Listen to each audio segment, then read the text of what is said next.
छड़ी बाजे छम छम, छड़ी बाजे छम छम, विद्या आए घम घम, विद्या आए घम घम। छड़ी बाजे छम छम, विद्या आए घम घम, छड़ी बाजे छम छम, विद्या आए घम घम। बचपन से लेकर के आज तक न जाने कितनी बार मैंने यह सुना होगा और आपने भी सुना होगा, सबने सुना होगा। ये हम सुनते रहते हैं और सामान्यतया इसका अर्थ है कि छड़ी बाजे छम छम, मतलब जब छड़ी छम छम बजती है, माने जब छड़ी से मार पड़ती है या मार पड़ती है तो विद्या फटाफट आती है, यही मतलब है इसका। और अक्सर लोगों के मुंह से ये हम कहते हुए सुन सकते हैं और लोग इसको मानते भी हैं। तो ये दंड है, दंड के माध्यम से हम शिक्षा दे रहे हैं। तो क्या दंड के माध्यम से शिक्षा देना सही है?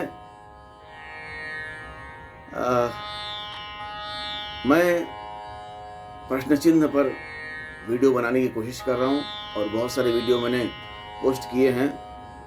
जो अचानक मेरे दिमाग में कुछ बातें सूझ गई, कुछ विचार आए, तो चूंकि विचारों की अभिव्यक्ति करने का सबसे सशक्त माध्यम सोशल मीडिया है, जहां पर आप अपनी बात को कह सकते हैं। तो दंड और शिक्षा, ये आज का मेरा विषय है और ये प्रश्न चिन्ह भी है। तो हम अक्सर, जब बच्चा नहीं सीख पाता है, उसके दिमाग में कोई बात नहीं घुसती है, तो अक्सर देखा गया 60% तो देखा ही गया है कि उसे मार पड़ती है। बचपन से लेकर के बड़ा हो जाता है तब तो उसे मार पड़ना बंद हो जाता है। अगर आप उसे मारेंगे तो वही आपको मार गिराएगा, तो इसलिए लोग डरते हैं मारने से। लेकिन जब तक हमारे हाथ में होता है तो हम कोशिश करते हैं कि उसको मार के पढ़ाएं। तो ये दंड वाली शिक्षा है। तो ऐसी कैसी शिक्षा कि दंड दे करके आप सिखा रहे हैं? अगर उसके दिमाग में कोई बात नहीं घुस रही तो आप उसको मार रहे हैं, या मैं उसको मार रहा हूँ और सोच रहा हूँ कि वो सीख जाए। ऐसे कैसे सीख सकता है वो? या तो उसे आप मार लीजिए या तो उसे आप सिखा लीजिए, दोनों बातें एक साथ नहीं हो सकती हैं। ये आप भी समझ रहे होंगे। तो मार करके अगर कुछ देर के लिए आपने उसको सिखा भी दिया, चूंकि उसको डर लग रहा है कि अरे यार मुझे मार पड़ेगी, चलो सीख लो, एक डंडा पड़ा, नहीं कुछ सीखा तो और 2 डंडा पड़ेगा, 4 डंडा पड़ेगा, उससे अच्छा बाबा कुछ जो कह रहे सीख लो, रट्टा मार लो, सीख लो।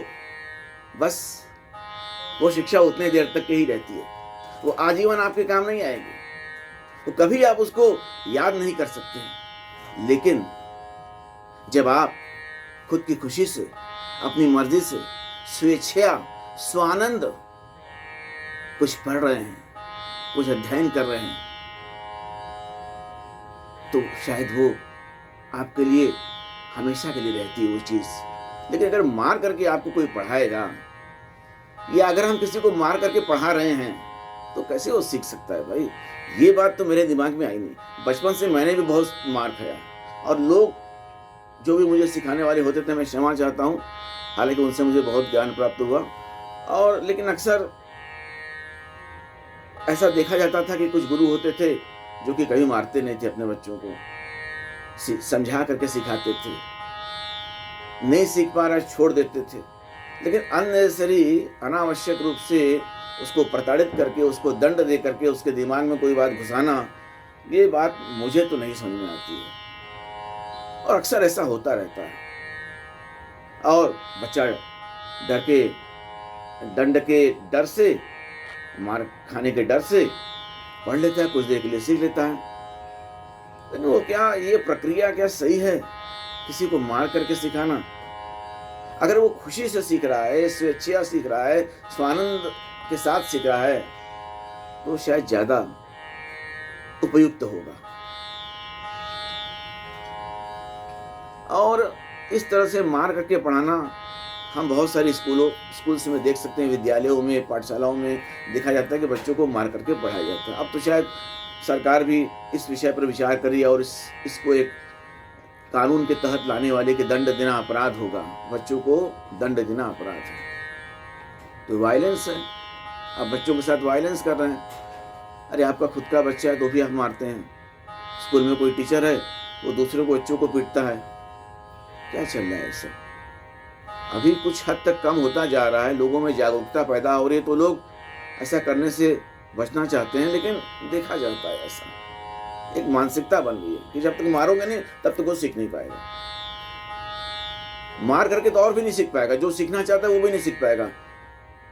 अस्थायी रूप से वो कुछ सीख लेगा, स्थायी रूप से वो नहीं सीख सकेगा जब तक कि उसकी वहां से इच्छा नहीं है, जब तक कि उसकी खुद की खुशी नहीं है।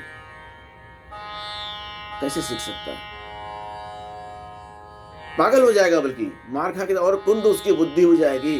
दे दनादन पीटे जा रहे हैं। अरे क्या उसके खोपड़ी में, क्या उसके दिमाग में, क्या उसके बुद्धि में, क्या उसके मस्तिष्क में घुसने वाला है? कुछ नहीं जाने वाला, कुछ नहीं ठहरने वाला। बस कुछ देर के लिए आपके डर के वजह से वहां कुछ देर के लिए वो रुक सकती है बात, लेकिन वो हमेशा के लिए नहीं रहेगी, भूल जाएगी। मुझे तो नहीं याद है कि मैंने जो मार खा के सीखा है वो मुझे कुछ याद भी है। सीख लिया, उतने देर के लिए सीख लिया, कैसे तो परीक्षा पास कर ली। लेकिन शायद कुछ हद तक वो भी अपनी जगह सही हो सकता है। मैं ऐसा नहीं कह रहा हूं कि वो गलत हो सकता है। परीक्षा तो आदमी पास कर लेता है, लेकिन कितनी बात, कितना ज्ञान, कितनी चीजें, कितनी बातें हमारे दिमाग में रहती हैं। अब इतने सारे लोग मैट्रिक पास करते हैं, high school, intermediate, graduation, post graduation, न जाने क्या क्या करते हैं, कर लेते हैं, नौकरी पर लग जाते हैं। ऐसा भी होता है कि जिस विषय की पढ़ाई की उससे संबंधित नौकरी नहीं मिलती, कुछ और ही काम करते हैं। बहुत बार ऐसा देखा गया। तो ये अलग विषय है, लेकिन दंड की बात मैं कर रहा था, तो दंड के माध्यम से सिखाना कहाँ तक उचित है, यही मेरा आज का प्रश्न था कि अगर बच्चों को प्यार से समझा करके सिखाया जाए तो ज़्यादा उपादेय होगा, ज़्यादा उपयुक्त होगा, ज़्यादा योग्य होगा, ज़्यादा उचित होगा, न कि मार करके पढ़ाना। तो मार करके उसको न पढ़ाया जाए। मैं जितने अपने शिक्षक बंधु हैं सबसे निवेदन करता हूँ कि बच्चों को मार करके न पढ़ाएं, बल्कि उनको प्यार से, उनको समझा करके सिखाएं। अगर नहीं सीख पा रहा है तो आप रुकिए, इंतज़ार कीजिए, वेट फॉर सम टाइम। देखिए आपको उसका रिजल्ट, उसका नतीजा, you will get a good result, आपको अच्छा नतीजा मिलेगा, उसका अच्छा परिणाम मिलेगा। लेकिन आप उसको मारना चालू करेंगे तो शायद वो कुछ सीखना भी चाहता होगा तो नहीं सीख पाएगा।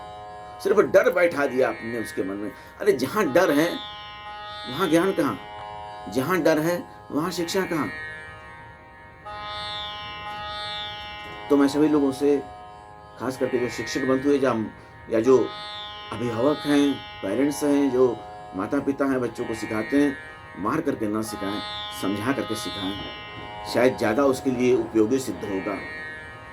और वो जो सीखना चाहता है उसकी ओर उसको प्रेरित कीजिए। ठीक है, मैं अगले विषय पर फिर आपसे अगली बार मिलूंगा।